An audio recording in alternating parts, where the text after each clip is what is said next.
All right, I am the lawn engineer and I've got a quick video for you. So I have a longer video showing you how to change the transmission fluid on a 2017 plus Chrysler Pacifica with the ZF 9-speed transmission. And I got a question from that video. Did that, using the AMSOIL and that, help with the clunky, abrupt shifts in the transmission?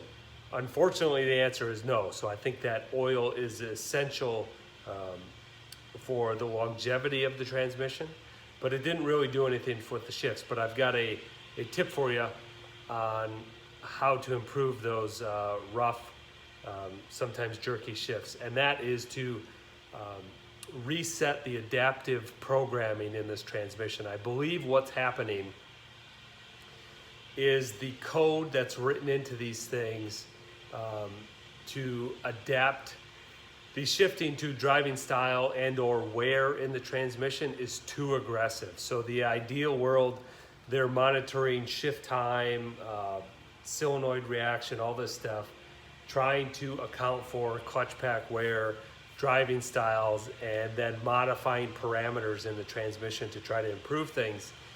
In this case, it's actually making things worse. So that's a big fail on their part. I know there's been some recalls on these transmissions to redo that programming. I think they've tried to kind of band-aid that, but it has not completely fixed that solution. So what I've been doing is resetting the transmission, clearing out that adaptive piece, and it seems to greatly reduce the number of those jerky shifts. So let's see how to do it right now. All right, I'm in the driver's seat now. What we want to do is turn the vehicle to the on position without starting it. So you need to keep your foot off of the brake pedal and just toggle the start button twice till it's on the on position. You'll see all the gauges come up. Then we want to put our foot on the gas pedal and hold it all the way to the floor for 10 seconds. Okay, after 10 seconds is complete, we want to keep our foot on the gas pedal fully depressed and turn the vehicle to the off position. Now we can release the gas pedal, do not touch the brake, and we need to leave it in this condition for 2 minutes.